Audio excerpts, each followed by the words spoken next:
Saya, Anda nggak usah niru saya, tapi saya cerita aja. Saya keluar negeri itu bukan resmi dapat beasiswa panggilan, enggak. Saya avanturir kok. Modalnya modal nekat. Membeli tiket one way. Iya. Satu jalan, buat baliknya nggak ada. Jadi seperti karena Tariq bin Ziyad menyeberangi Teluk Gibraltar kan gitu. Dibakar kapalnya di depan musuh, kapal dibakar, mau berenang di lautan kamunya.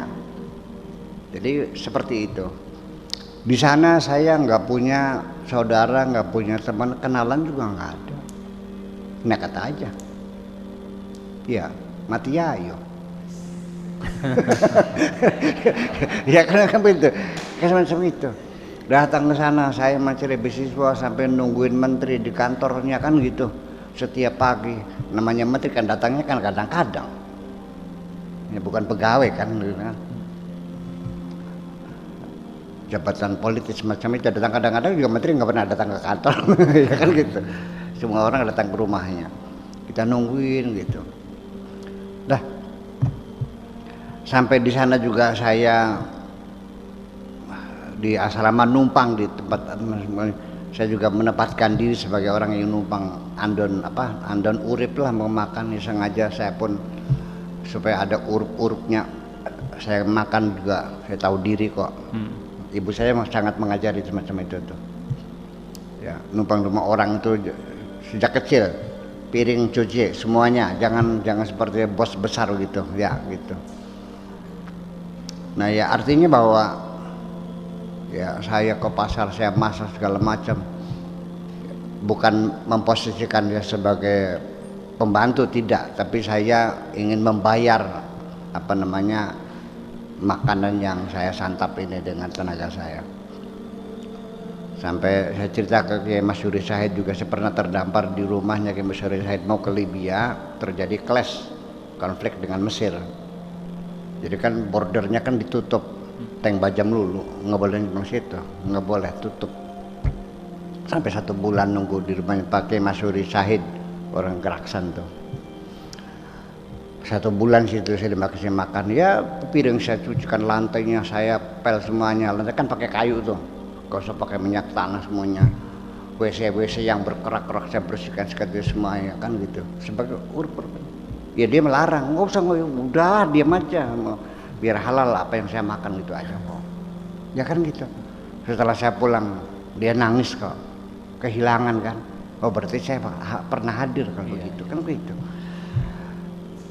Hanya modal itu saja kok saya bisa menetapkan diri di mana saja. Soalnya saya yakin punya Tuhan. Saya yakin pasti dikabulkan doa saya kan. Kan begitu persoalannya. Yakin enggak? Nah di sini kadang-kadang kita berdoa itu ada kegamangan. Jangan dong. Ud'u rabbakum wa antum muqinuna bil ijabah. Berdoalah kepada Tuhanmu, hatimu yakin betul akan dijabah. Alasannya apa? Ya kalau tidak dijabah minta sama siapa? Iya. Kalau bukan kepadamu. Ya. Kalau pintu ini tidak kebuka, aku mengetuk pintu siapa lagi? Iya. Engkau melarang kan? Ya sudah. Nggak boleh mengetuk pintu orang lain kan? Ya udah sekarang. Kan kita persoalannya. Jadi artinya bahwa antara mikir nggak? Mikir. Kesulitan gimana? Saya juga mikir. Ya meriang ya ada. Ya kan gitu. Nanti bagaimana kan gitu. Sampai di pesawat berjam-jam sampai 1 hari itu malam sampai ke saya 1 harian sampai ke Idah gitu. Saya nggak tidur, nggak bisa tidur kan kita nggak tahu apa yang terjadi, what next yang terjadi ya. Dan juga banyak kesulitan saya hadapi semuanya. Jadi artinya bahwa orang tawakal itu still yakin lah. Saya still yakin ya, oke yakin lah. Nah kalau tidak berhasil gimana? Ya nggak ada masalah, tidak nggak bakal kecewa, kayak udah nggak berhasil, berarti bukan nasib saya kok, nggak ada masalah. Nah dengan praduga yang baik barangkali saya di Irak tidak berhasil, ya kan gitu. artinya nggak ada beasiswa, akhirnya dapatnya biasanya di Syria dan di Libya. Jadi saya nggak pernah mikir mau ke Libya tuh. Itu kan saya jalani aja apa adanya. Saya seperti air mengalir aja. Itu nggak ada beban kan begitu masalahnya. Sampai 20 tahun lamanya saya melanglang buana di luar negeri, udah kenyang. Coba kalau ngitung, tinggal di luar negeri 20 tahun berapa biayanya? Cukup banyak. Iya kan gitu. Nah, semacam itu. Jadi artinya bahwa orang tawakal itu masih ngitung, masih mempersiapkan diri, masih berhipotesa, masih memprediksi, masih semuanya. Tetapi semuanya itu dilakukan dengan santai, nggak ada kegamangan. Ya udah nggak ada masalah kok. Sampai akhirnya kalau mati juga siap, nggak ada masalah kok, mati silakan aja, nggak ada urusan kok. Ya semacam itu, kurang seberapa lagi. Jangan dikira orang tahu pasti berhasil. Ya iya, nah susah itu. Waman yatawakkal Allah fahuwa hasbuh. Itu artinya bahwa nanti pada akhirnya mah, apakah orang tawakal kaya? Ya enggak juga sih. Ya kan? Nabi Yakub juga tawakal, makan juga susah. Nabi Sulaiman juga tawakal, Nabi Muhammad apa lagi? Kan seperti itu. Sayyidina Abu Bakar juga tawakal, matanya ditusuk orang. Sayyidina Utsman juga tawakal, matanya dibacok. Sayyidina Ali juga tawakal, matanya juga digebugin. Imam Syafi'i juga sama, tawakal juga matanya digebugin orang. Abu Hanifah juga matanya diracun di kuburan.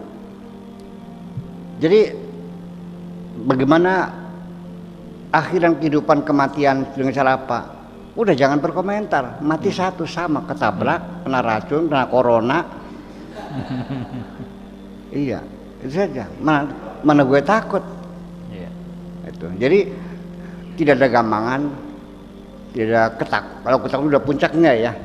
Gamang kan keraguan, gamang, bimbang, itu kan di underbow daripada rasa takut. Intinya kan takut itu. Nah, tetapi Anda juga jangan merasa bahwa rasa takut itu menyiksa. Tidak, takut itu juga sebagai insting bawaan. Sengaja setiap manusia diberi insting takut. Karena bagaimanapun, kata Sigmund Freud lagi, bahwa takut itu sendirilah disengaja diciptakan Allah di dalam diri kita ini untuk mempertahankan hidup. Itu namanya insting survive. Ya, insting untuk mempertahankan hidup. Kalau Anda nggak punya rasa takut, ada macan nggak lari. Betul nggak? Iya. Kalau Anda nggak punya takut, ada gelombang tinggi tsunami, Anda nggak lari. Ya, jadi buat kita menghindar dari bahaya itu karena ada rasa takut itu. Nah, tetapi itu juga jangan berlebih-lebihan. Nah, kalau sudah berlebihan namanya fobia namanya. Ya, terkendali semuanya itu. Jadi ada poin lagi bahwa orang yang tawakal itu emosinya sangat terkendali. Makasih.